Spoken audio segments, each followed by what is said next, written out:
जमाना तेरे पीछे लगा CEO, उसको पीछे लगे रहने दो।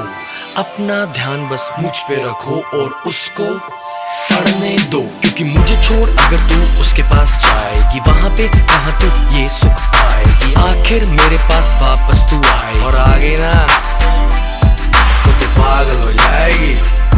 तुझे पहले भी बताया मैंने कि तू पागल हो जाएगी।